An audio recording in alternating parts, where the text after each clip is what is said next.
Class റൂമിലേക്ക് പരിഭ്രാന്തിയോടെ ഓടിവരുന്ന ടീച്ചറെയാണ് രണ്ടാം എപ്പിസോഡിന്റെ തുടക്കത്തിൽ കാണിക്കുന്നത്. ടീച്ചർ ക്ലാസ്സിൽ വന്ന് നോക്കുമ്പോൾ ആകെ അലങ്കോലമായിട്ടാണ് കിടക്കുന്നത്. ഹ്യുൻഹുയി ബോധരഹിതനായി താഴെ കിടപ്പുമുണ്ട്.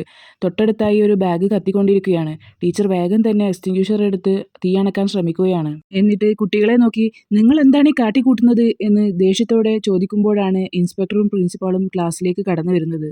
ഇൻസ്പെക്ടർ ചുറ്റുമൊന്ന് വീക്ഷിച്ച് വീണുകിടക്കുന്ന ഹ്യൂനെയും നോക്കിക്കൊണ്ട് പറയുന്നു, കേസെടുക്കേണ്ടി വരും, ഇതൊരു അസോൾട്ടും തീകൊളുത്തൽ കേസുമാണ് എന്ന്. എന്നിട്ട് ഗാമിനെ നോക്കിക്കൊണ്ട് നിന്റെ പേരെന്താണ് എന്ന് ചോദിക്കുന്നുമുണ്ട്. അടുത്ത സീനിൽ ഗാമിൻ സ്റ്റാഫ് റൂമിൽ ഇരിക്കുന്നതാണ് കാണിക്കുന്നത്. സേഹ്യൂൻ അവിടേക്ക് വരുന്നത് കണ്ട് നീ എന്തിനാ ഇവിടേക്ക് വന്നത്? എൻ്റെ കൂടെ നിന്നെയും കണ്ടാൽ ആകെ പ്രോബ്ലം ആവും, വേഗം ഇവിടുന്ന് പോയിക്കോ എന്ന് പറയുമ്പോൾ നീ നമ്മുടെ സ്റ്റഡി ഗ്രൂപ്പിന്റെ ലീഡർ അല്ലേ എന്ന് പറഞ്ഞ് കണ്ണട എടുത്ത് നീട്ടിക്കൊണ്ട് ഇത് നിലത്ത് കിടക്കുകയായിരുന്നു, അപ്പോൾ തരാൻ വേണ്ടി വന്നതാണ് എന്ന് പറയുന്നുണ്ട് സേഹ്യൂൻ. ഇന്നലെ ഇന്നൊക്കെ എന്നെ സഹായിച്ചതിന് ഒരുപാട് നന്ദിയുണ്ട് എന്ന് സേഹ്യൂൻ പറയുമ്പോൾ ഏയ് അങ്ങനെ താങ്ക് യു ഒന്നും പറയേണ്ട കാര്യമില്ല, നമ്മൾ ഫ്രണ്ട്സ് അല്ലേ എന്ന് തിരിച്ചു പറയുന്നുണ്ട് ഗാമിൻ. സ്റ്റഡി ഗ്രൂപ്പിന്റെ ലീഡർ എന്ന് അവനെ അഭിസംബോധന ചെയ്തത് കൊണ്ട് തന്നെ ഗാമിൻ നല്ല സംസാരിച്ച് നിൽക്കുമ്പോഴാണ് ഇൻസ്പെക്ടറും വൈസ് പ്രിൻസിപ്പളും കൂടെ അങ്ങോട്ട് വരുന്നത്. ഇവരുടെ ചിരിച്ച മുഖം കണ്ടതും പ്രിൻസിപ്പൽ ചൂടായിക്കൊണ്ട് നീ ചെയ്ത പ്രവൃത്തിക്ക് പശ്ചാത്തപിക്കാൻ പറഞ്ഞിട്ട് നീ ഇവിടെ സന്തോഷിച്ചിരിക്കുകയാണോ എന്ന് ചോദിക്കുന്നുണ്ട്. തന്റെ കൂടെ നിൽക്കാൻ ആളുണ്ടെന്ന സന്തോഷത്താൽ ഒരു ചെറു പുഞ്ചിരിയും പാസാക്കി സേഹ്യൂൻ നടക്കുമ്പോഴാണ് വരാന്തയിൽ തല്ലുകൂടി നിന്നിരുന്ന കുട്ടികളെല്ലാം പെട്ടെന്ന് തല്ലുണ്ടാക്കുന്നത് നിർത്തി വഴിയൊരുക്കുന്നത് കണ്ടത്. സേഹ്യൂൻ ആദ്യം വിചാരിച്ചത് അവന് വേണ്ടിയിട്ടാണെന്നാണ്. എന്നാൽ തിരിഞ്ഞു നോക്കിയപ്പോഴാണ് ഗാങ്സ്റ്ററിനെ പോലെയുള്ള 3 സ്റ്റുഡൻസ് വരുന്നത് അവൻ കണ്ടത്. അവർ ഹുയേയും കൊണ്ട് നേരെ സ്കൂളിന്റെ ടെറസിലേക്കാണ് പോകുന്നത്. അവിടെ അവരെയും കാത്ത് ഹാൻബൂൾ ഉണ്ടായിരുന്നു. തൊട്ടടുത്ത ബിൽഡിങ്ങിന്റെ ടെറസിൽ നിന്നുകൊണ്ട് ഇതെല്ലാം വീക്ഷിക്കുകയാണ് യോബ്. വൈസ് പ്രിൻസിപ്പൽ ഗാമിനെ കുറ്റപ്പെടുത്തി സംസാരിക്കുന്നതാണ് അടുത്ത സീനിൽ കാണിക്കുന്നത്. ഇത്തരം പ്രവൃത്തി കാണിച്ച ഗാമിനെ പുറത്താക്കണം, അതാണ് ഉചിതം, നാളെ പാരൻസിനെയും കൊണ്ട് വന്നാൽ മതിയെന്ന് വൈസ് പ്രിൻസിപ്പൽ പറയുമ്പോൾ ഇൻസ്പെക്ടറും അത് ശരിവെക്കുന്നുണ്ട്. അവർ രണ്ടുപേരും അവരുടെ തീരുമാനം അറിയിച്ച് പോകാനൊരുങ്ങുമ്പോൾ ടീച്ചർ പറയുന്നു, അതെങ്ങനെ ശരിയാവും, ഞാൻ ഈ സ്കൂളിൽ വന്നിട്ട് ആകെ കുറച്ച് ദിവസമായിട്ടുള്ളൂ, പക്ഷേ ഞാനിവിടെ കണ്ടതൊക്കെ പുറത്തു പറയാൻ കഴിയാത്ത പ്രവർത്തികളാണ്. ഗാമിൻ ഒരിക്കലും അങ്ങോട്ട് പോയി ആരെയും ഒന്നും ചെയ്യില്ല. അവർ ഗാമിനെ ബുള്ളി ചെയ്തപ്പോൾ സ്വയം രക്ഷയ്ക്ക് വേണ്ടി തിരിച്ചടിച്ചതാണ്. വയലൻസിനെ വയലൻസ് കൊണ്ട് തന്നെ നേരിടുന്നത് ശരിയല്ലെന്നറിയാം, പക്ഷേ വേറെ ഇവർക്ക് എന്ത് ചെയ്യാൻ കഴിയും? ഇവിടെ ആരെങ്കിലും നടപടിയെടുക്കുമോ ബുള്ളികൾക്കെതിരെ എന്നൊക്കെ ടീച്ചർ ചോദിക്കുകയാണ്. ടീച്ചർ ഇടയിൽ കയറി പറയുന്നത് വൈസ് പ്രിൻസിപ്പൾക്ക് തീരെ ഇഷ്ടാവുന്നില്ല. അവർ ചൂടായിക്കൊണ്ട് മറുപടി പറയാൻ നിൽക്കുമ്പോഴേക്കും ഇൻസ്പെക്ടർ പെട്ടെന്ന് അവളെ ഓർമ്മ വന്നതുപോലെ ആ എനിക്കിപ്പോൾ മനസ്സിലായി നിന്നെ എവിടെയാണ് കണ്ടിട്ടുള്ളതെന്ന്. നീയല്ലേ ടീച്ചർ സർട്ടിഫിക്കേഷൻ എക്സാമിൻ്റെ ടോപ്പർ, പക്ഷേ എന്തോ കാരണത്താൽ രജിസ്ട്രേഷൻ ചെയ്തില്ല, അതുകൊണ്ട് ഡിസ്ക്വാളിഫൈ ആയിപ്പോയി. ആ ലീ ഹാൻഗ്യോങ് നീയല്ലേ എന്ന് ചോദിക്കുകയാണ്.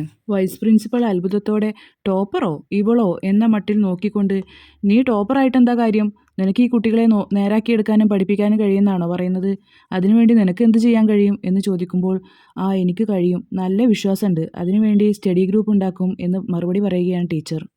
എന്ത് മണ്ടത്തരാ നീ പറയുന്നത് എന്ന് പ്രിൻസിപ്പൽ മറുപടി പറയുമ്പോഴേക്കും ഇൻസ്പെക്ടർ ചോദിക്കുന്നുണ്ട്, സ്റ്റഡി ഗ്രൂപ്പോ എന്ന്.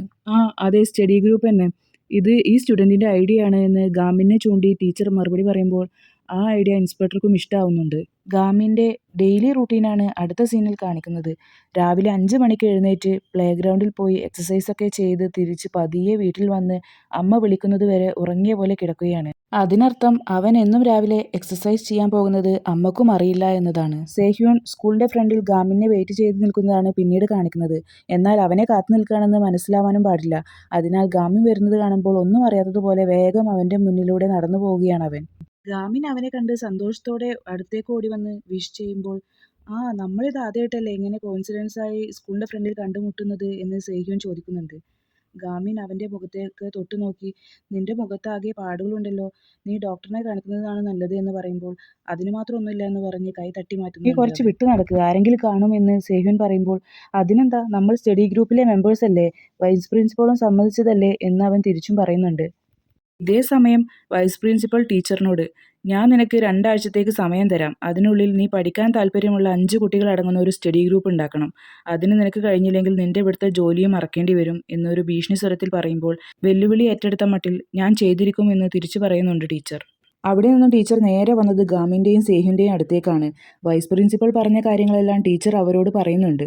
5 കുട്ടികളോ, അതൊക്കെ നടക്കുമോ എന്ന സംശയം സേഹ്യൂൻ പ്രകടിപ്പിച്ചപ്പോൾ എന്തുകൊണ്ട് നടക്കില്ല, ഇമ്പോസിബിൾ എന്ന വേർഡ് എൻ്റെ ഡിക്ഷണറിയിൽ ഇല്ല എന്നത് നെപ്പോളിയൻ പറഞ്ഞത് ഓർക്കുന്നില്ലേ എന്ന് ചോദിച്ച് മോട്ടിവേറ്റ് ചെയ്യുന്നുണ്ട് ടീച്ചർ.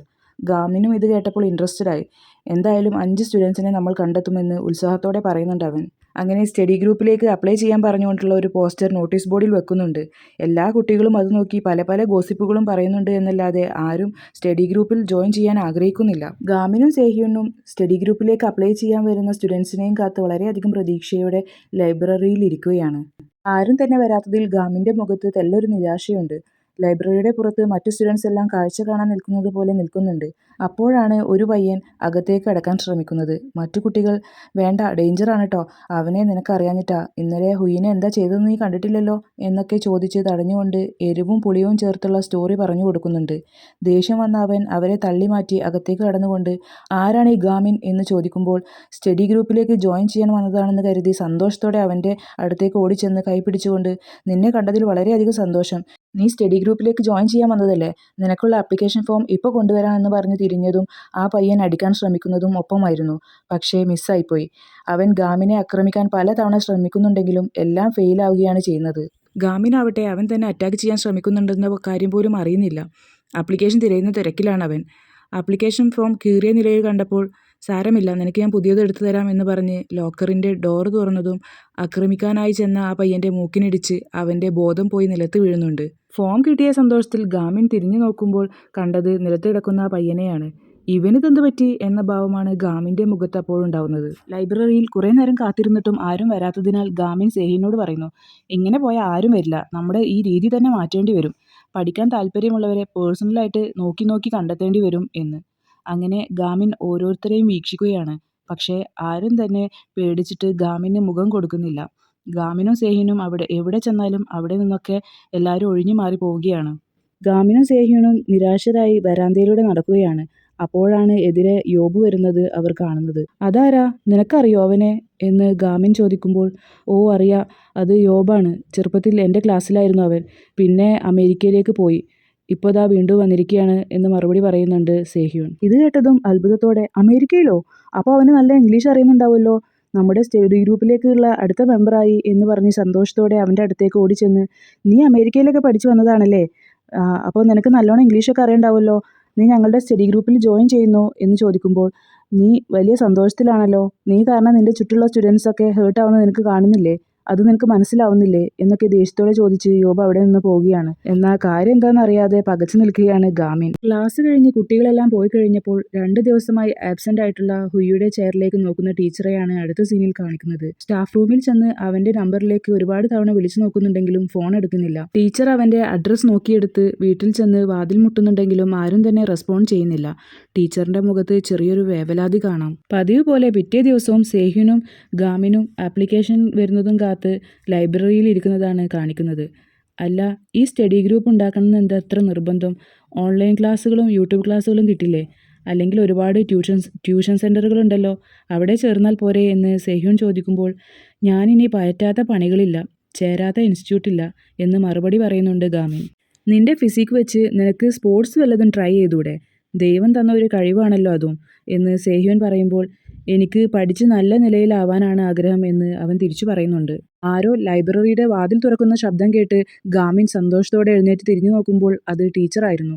തെല്ലൊരു നിരാശയോടെ അവൻ ടീച്ചറെ ഗ്രീറ്റ് ചെയ്തിരിക്കുമ്പോൾ "എന്തേ, ഞാൻ വന്നത് ഇഷ്ടായില്ലേ?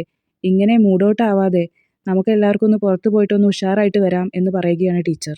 അങ്ങനെ അവർ 3 പേരും കൂടെ ബുക്ക് സ്റ്റോളിൽ പോയി ബുക്സൊക്കെ സെലക്ട് ചെയ്യാൻ നോക്കുകയാണ്.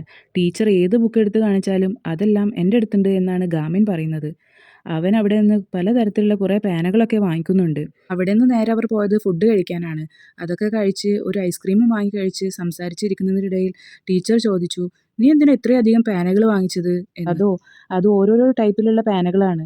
ഓരോ സബ്ജക്റ്റിനും ഓരോ തരത്തിലുള്ള പേനകളാണ് ഞാൻ യൂസ് ചെയ്യാറുള്ളത്" എന്ന് മറുപടി പറഞ്ഞ് "നീ ഏത് ടൈപ്പ് പേനയാണ് യൂസ് ചെയ്യാറുള്ളത്" എന്ന് തിരിച്ചു ചോദിക്കുകയാണ് സേഹ്യൂനോട്. "ഞാൻ 3 രൂപയുടെ ഒരു പേനയാണ് എല്ലാ സബ്ജക്റ്റിനും വേണ്ടി യൂസ് ചെയ്യുന്നത്. ആകെ ഒരു പേന തന്നെ യൂസ് ചെയ്യാറുള്ളൂ" എന്ന് പറയുമ്പോൾ "ഓ, അപ്പോൾ അതാണല്ലേ നിൻ്റെ വിജയത്തിൻ്റെ രഹസ്യം. ഇനി മുതൽ ഞാനും അങ്ങനെ ചെയ്യുള്ളൂ" എന്ന് ഗാമിൻ പറയുന്നത് കേട്ട് ടീച്ചറും സേഹ്യൂനും ചിരിക്കുന്നുണ്ട്. ടീച്ചർ എക്സാമിലൊക്കെ ടോപ്പറായിട്ടും എന്തുകൊണ്ടാണ് ഈ സ്കൂൾ തന്നെ ചൂസ് ചെയ്തത്?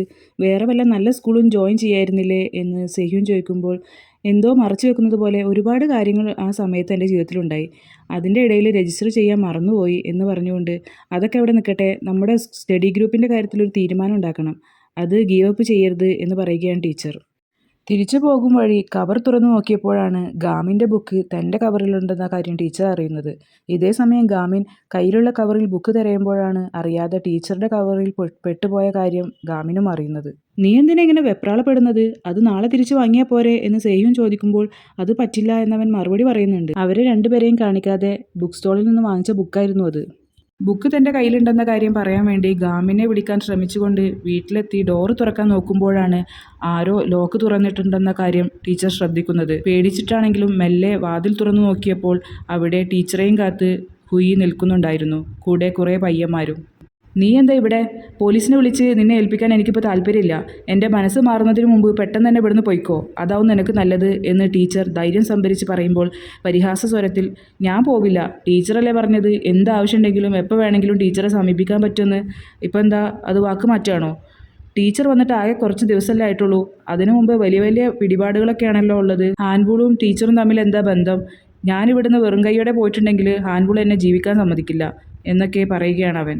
ഇതേ സമയം ഗാമിൻ കുളിയൊക്കെ കഴിഞ്ഞ് ഫ്രഷായി വന്നതിന് ശേഷം ഫോൺ എടുത്ത് നോക്കുമ്പോഴാണ് ടീച്ചറുടെ മിസ് കോൾ കാണുന്നത്. ഗാമിൻ തിരിച്ചു വിളിക്കാൻ ശ്രമിക്കുമ്പോൾ കിട്ടുന്നുണ്ടായിരുന്നില്ല. പറയുന്നതൊന്നും കേൾക്കാത്തത് കൊണ്ട് തന്നെ ടീച്ചർ ഫോൺ എടുത്ത് പോലീസിനെ വിളിക്കാൻ നിൽക്കുമ്പോഴേക്കും ഹുയി ഫോൺ തട്ടിപ്പറിച്ച് വാങ്ങിക്കുന്നുണ്ട്. പിടിവലിയിൽ ടീച്ചർ താഴെ വീഴുന്നുമുണ്ട്. ഹുയി ഒരു ഇരുമ്പ് വടിയെടുത്ത് ടീച്ചറെ അടിക്കാൻ ശ്രമിക്കുമ്പോഴേക്കും പെട്ടെന്ന് ആരോ ലൈറ്റ് ഓഫാക്കി അവരെയെല്ലാം അടിച്ചു മാറ്റി ടീച്ചറെ അവിടെ നിന്നും രക്ഷപ്പെടുത്തി പുറത്തേക്ക് കൊണ്ടുവരുന്നുണ്ട്. അത് മറ്റാരുമല്ല, യോബായിരുന്നു. ടീച്ചർ അവനെ കണ്ട് ആകെ അത്ഭുതപ്പെട്ട് "നീ എങ്ങനെ ഇവിടെ വന്നു" എന്ന് ചോദിക്കുന്നുണ്ട്. ഹ്യോൻഹോയും കൂട്ടരും പിന്തുടരുന്നതിനാൽ അവർ അവിടെ നിന്നും ഓടി രക്ഷപ്പെട്ട് പാർക്കിംഗ് ഏരിയയിൽ എത്തി കാറുകൾക്ക് പിന്നിൽ ഒളിക്കാൻ ശ്രമിക്കുന്നുണ്ട്. ടീച്ചറെ ഫോണിൽ വിളിച്ച് കിട്ടാതെ ആയപ്പോൾ എന്തോ സംശയം തോന്നിയ ഗാമിൻ അവരുടെ വീട്ടിലേക്ക് പോവുകയാണ്. ഇതേ സമയം പാർക്കിംഗ് ഏരിയയിൽ ഹുയിയും സംഘവും അവരെ കണ്ടെത്തി വളഞ്ഞിട്ടുണ്ടായിരുന്നു. യോബിനെ രക്ഷിക്കാനായി ടീച്ചർ മുന്നോട്ട് വന്നപ്പോൾ അവർ ടീച്ചറെ അടിച്ച് ബോധം കെടുത്തുന്നുണ്ട്. ഇത് കണ്ട് യോബ് അവരോട് ഫൈറ്റ് ചെയ്യാൻ ശ്രമിക്കുന്നുണ്ട്. പക്ഷേ അത്രയും പേരുടെ മുന്നിൽ അവന് പിടിച്ചു നിൽക്കാനാവുന്നില്ല. ഇവനെ എവിടെയോ കണ്ടിട്ടുണ്ടല്ലോ എന്ന മട്ടിൽ യോബ് ഫൈറ്റ് ചെയ്യുന്നത് നോക്കി ഹുയി ചോദിക്കുന്നു, "നീ സെഗ്യോങ് മിഡിൽ സ്കൂളിലുണ്ടായിരുന്ന പാർക്ക് ഗ്യോങ് യോബ് അല്ലേ" എന്ന്. "നിനക്ക് ഇവനെ അറിയോ? ഇവനാരാ" എന്ന് കൂടെയുള്ള പയ്യൻ ചോദിക്കുമ്പോൾ "ഇവനെ നിനക്കറിയില്ലേ? അന്നുണ്ടായ ഒരു കൊലപാതകത്തെക്കുറിച്ച് നിനക്ക് ഓർമ്മയില്ലേ? അത് ഇവൻ്റെ അമ്മയാണ്. വയറിൻ്റെ ഇടതുഭാഗത്ത് ഇടി കിട്ടിയപ്പോൾ അലറുന്നത് കണ്ടപ്പോഴേ എനിക്ക് മനസ്സിലായി. അപ്പോൾ ഇവനന്ന് കുത്തേറ്റിട്ടുണ്ടായിരുന്നോ" എന്ന് ആ പയ്യൻ തിരിച്ചു ചോദിക്കുന്നുണ്ട്. ഹുയിയുടെ കൂടെയുള്ളവരെല്ലാം യോബിനെ നിലത്തിട്ട് ചവിട്ടി കൂട്ടുന്നത് കണ്ടിട്ടാണ് ടീച്ചറിൻ്റെ ബോധം വരുന്നത്. ടീച്ചർ എഴുന്നേറ്റത് കണ്ടതും ഹുയി അവരെ വീണ്ടും അടിക്കാനായി ഓങ്ങിയപ്പോഴാണ് ആരോ കൈ വന്ന് തടയുന്നത്. തിരിഞ്ഞു നോക്കിയപ്പോൾ അത് ഗാമിനായിരുന്നു. ഒറ്റയടിക്ക് തന്നെ ഗാമിൻ ഹുയിയെ അനങ്ങാനാവാത്ത വിധം നിലത്തിടുന്നുണ്ട്. പിന്നെ അവിടെ നടന്നതൊരു വമ്പൻ പോരാട്ടം തന്നെയായിരുന്നു. അത്രയും ആളുകളുണ്ടായിട്ടും ഗാമിനെതിരെ പിടിച്ചു നിൽക്കാൻ അവർക്ക് ആർക്കും കഴിയുന്നില്ല. ഇതിനിടയിൽ ഗാമിൻ്റെ അമ്മ അവനെ തിരഞ്ഞ് റൂമിൽ വരുന്നത് കാണിക്കുന്നുണ്ട്. സ്റ്റഡി ടേബിളിൽ ഉണ്ടായിരുന്ന സ്കെഡ്യൂൾ കണ്ടപ്പോഴാണ് അവൻ നുൻചാക്കു മാർഷൽ ആർട്ട് ട്രെയിനിങ് ചെയ്യുന്ന കാര്യം തന്നെ അമ്മ അറിയുന്നത്. ഇവിടെ ഗാമിൻ തൻ്റെ മുറകളെല്ലാം പയറ്റി എല്ലാവരെയും അടിച്ചിട്ട് ടീച്ചറുടെ അടുത്തേക്ക് ഓടി വന്ന് "ടീച്ചർ ഓക്കെ അല്ലേ? എന്തെങ്കിലും പറ്റിയോ" എന്ന് ചോദിക്കുമ്പോഴാണ് ഹുയി അവിടെ കിടന്നിരുന്ന പൊട്ടിയ ബോട്ടിലെടുത്ത് അവനെ അടിക്കാൻ ഒരുങ്ങുന്നത്. തക്ക സമയത്ത് തന്നെ യോബ് അത് തടഞ്ഞ് അവനെ ചവിട്ടിയിട്ട് അവൻ്റെ നേരെ തിരിഞ്ഞുകൊണ്ട് "നമ്മൾ തമ്മിൽ വേറൊരു കണക്ക് തീർക്കാനുണ്ട്. നിനക്കപ്പോൾ ആ കൊലപാതകത്തെക്കുറിച്ച് അറിയാല്ലേ? നീ ഹാൻബൂളിൻ്റെ വാലാട്ടിപ്പട്ടിയായി നടക്കുന്നതല്ലേ? അപ്പോൾ നിനക്ക് എന്തെങ്കിലും അറിയാതിരിക്കില്ല. സത്യം പറഞ്ഞോ, ഇല്ലെങ്കിൽ ഞാൻ ഇതുകൊണ്ട് നിന്റെ വായ തുറപ്പിക്കും" എന്ന് പറഞ്ഞ് ഒരു ഇരുമ്പ് വടിയെടുത്ത് അവൻ്റെ വായ കുത്താൻ ശ്രമിക്കുമ്പോൾ ഗാമിൻ വന്ന് തടഞ്ഞുകൊണ്ട് "മതി, നിർത്ത്" എന്ന് പറയുകയാണ്. യോബ് ദേഷ്യത്തിൽ ഗാമിനെ നോക്കി "നിർത്താനാണോ നീ പറയുന്നത്? മരണപ്പെട്ടത് എൻ്റെ അമ്മയാണ്, നഷ്ടമായത് എനിക്കാണ്" എന്ന് തിരിച്ചു പറയുമ്പോൾ ഗാമിനും ടീച്ചറും ഒന്ന് ഞെട്ടുന്നുണ്ട്. ആ സമയം ഹുയി സർവ്വശക്തിയുമെടുത്ത് യോബിനെ തട്ടിമാറ്റി അവിടെ നിന്നും ഓടി രക്ഷപ്പെടുകയാണ്. യോബ് പിന്നാലെ പോകാൻ ശ്രമിക്കുന്നുണ്ടെങ്കിലും അവൻ്റെ വയറിന് മുറിവ് പറ്റിയതിനാൽ കഴിയുന്നില്ല. ഗാമിൻ അവനെ ഹെൽപ്പ് ചെയ്യാൻ ശ്രമിക്കുന്നുണ്ടെങ്കിലും അവനെ തട്ടിമാറ്റിക്കൊണ്ട് ടീച്ചറുടെ അടുത്തേക്ക് വന്ന് "അവർക്കെതിരെ നിങ്ങൾക്ക് എന്താ ചെയ്യാൻ കഴിയുമെന്ന് വെച്ചാൽ ചെയ്യ്, അല്ലാതെ നീതി ന്യായം പാവത്തരം കാട്ടി നിന്നിട്ട് കാര്യമില്ല. ഞാനിത് പറയുന്നത് നിങ്ങളെ കാണുമ്പോൾ എനിക്കെൻ്റെ അമ്മയെ ഓർമ്മ വന്നിട്ടാണ്" എന്ന് പറയുന്നുണ്ട്. എന്നിട്ട് ഗാമിനെ നോക്കി "നിനക്കെന്താ വേണ്ടത്? ഞാൻ നിൻ്റെ സ്റ്റഡി ഗ്രൂപ്പിൽ ജോയിൻ ചെയ്യണമെന്നല്ലേ? ആദ്യം നീ നിൻ്റെ ദിവാസ്വപ്നത്തിൽ നിന്നൊന്ന് എഴുന്നേക്ക്. ഇത് യൂസം ടെക്നിക്കൽ സ്കൂളാണ്" എന്ന് പറഞ്ഞുകൊണ്ട് അവിടെ നിന്നും പോവുകയാണവൻ. അടുത്ത സീനിൽ ഗാമിൻ്റെ ബുക്ക് ടീച്ചർ കൊണ്ടുവന്ന് കൊടുക്കുന്നതാണ് കാണിക്കുന്നത്. ബുക്ക് വാങ്ങിക്കൊണ്ട് "ടീച്ചർ ശരിക്കും ഓക്കെ അല്ലേ" എന്നവൻ ചോദിക്കുമ്പോൾ "ആ, ഞാൻ ഓക്കെയാണ്. നീ ടെൻഷൻ ആവാതെ വീട്ടിൽ പോയിരുന്ന് പഠിക്കൂ. ആ, പിന്നെ ഒരു കാര്യം, ഇനിയും കുറേ ദിവസങ്ങൾ നമ്മളുടെ മുന്നിൽ കിടക്കുന്നുണ്ട് കേട്ടോ. അതുകൊണ്ട് സ്റ്റഡി ഗ്രൂപ്പിനെ കൈവിടണ്ട, എല്ലാം ശരിയാവും" എന്നും കൂടെ പറയുന്നുണ്ട്. ഗാമിൻ പോയതിനു ശേഷം അകത്തേക്ക് കടന്ന ടീച്ചർ ഡോർ അടച്ചതിനു ശേഷം തൻ്റെ ഫോണെടുത്ത് പോലീസിനെ വിളിക്കാൻ നമ്പർ ഡയൽ ചെയ്യുമ്പോഴാണ് കോളിംഗ് ബെൽ അടിക്കുന്നത്. ടീച്ചർ പേടിച്ചിട്ടാണെങ്കിലും വന്ന് മെല്ലെ വാതിൽ തുറന്നു നോക്കുമ്പോൾ അത് ഹുയിയുടെ കൂടെ ഉണ്ടായിരുന്ന ഹ്യുൻജെ ആയിരുന്നു. അവൻ ടീച്ചറുടെ മുന്നിൽ മുട്ടുകുത്തിയിരുന്നുകൊണ്ട് "എനിക്ക് മാപ്പ് തരണം. ഞാൻ വേണമെന്ന് വെച്ച് ചെയ്തതല്ല. ഞാനത് ചെയ്തില്ലെങ്കിൽ ഹാൻവൂൾ എന്നെ കൊല്ലും. ഈയൊരു പ്രാവശ്യത്തേക്ക് എന്നോട് ക്ഷമിക്കണം പ്ലീസ്" എന്നൊക്കെ പറയുകയാണവൻ. "ഞാൻ നിനക്ക് മാപ്പ് തരാം. പക്ഷേ പകരം നീ എനിക്കൊരു കാര്യം പറഞ്ഞു തരണം" എന്നാവശ്യപ്പെടുകയാണ് ടീച്ചർ അപ്പോൾ. പിറ്റേ ദിവസം ലൈബ്രറിയിൽ. "ഇനിയിപ്പോൾ ആകെ കുറച്ച് ദിവസമല്ലേ ബാക്കിയുള്ളൂ. നമ്മൾ എന്ത് ചെയ്യും?" എന്ന് സെഹ്യോൻ ചോദിക്കുമ്പോൾ നിരാശയുണ്ടെങ്കിലും അതൊന്നും പുറത്തു കാണിക്കാതെ ഫുൾ കോൺഫിഡൻസോട് കൂടി "എന്ത് വന്നാലും നമ്മളിത് കൈവിടില്ല" എന്ന് പറയുകയാണ് ഗാമിൻ. പെട്ടെന്നാണ് അവൻ്റെ ഫോണിലേക്ക് ഒരു മെസ്സേജ് വരുന്നത്. "നമ്മളിനി എന്ത് ചെയ്യും?" എന്ന് ചോദിച്ച് അവർ പരസ്പരം നോക്കി രണ്ടുപേരും കൂടെ അവിടെ നിന്നും എഴുന്നേറ്റ് ഒരു ക്ലാസ് റൂമിന് നേരെ ഓടുകയാണ്. ആ ക്ലാസ് റൂമിൻ്റെ മുന്നിലെത്തി വാതിൽ തുറക്കുമ്പോൾ "അല്ല, ആ കുട്ടിയുടെ പേരെന്തായിരുന്നു? ലീ ജീവു എന്നല്ലേ? എന്തായാലും നീ ആദ്യം കടക്ക്" എന്ന് ഗാമിൻ പറയുമ്പോൾ "അല്ല, നീയാണ് ആദ്യം കടക്കേണ്ടത്. നീയാണ് ഇതിന് അർഹൻ" എന്ന് സെഹ്യോൻ തിരിച്ചു പറഞ്ഞ് വാതിൽ തള്ളി തുറന്ന് ആ ക്ലാസ് റൂമിലേക്ക് ഉന്തുകയാണ്. ഗാമിൻ നോക്കുമ്പോൾ ആ ക്ലാസ് റൂം മുഴുവനും ഗേൾസ് ആയിരുന്നു. "ആ, യൂസങ് ടെക്നിക്കൽ ഹൈസ്കൂൾ മിക്സ്ഡ് ആണെന്ന കാര്യം ഞാൻ പറയാൻ മറന്നു" എന്ന് ഗാമിൻ പറയുന്നിടത്താണ് ഈ എപ്പിസോഡ് അവസാനിക്കുന്നത്.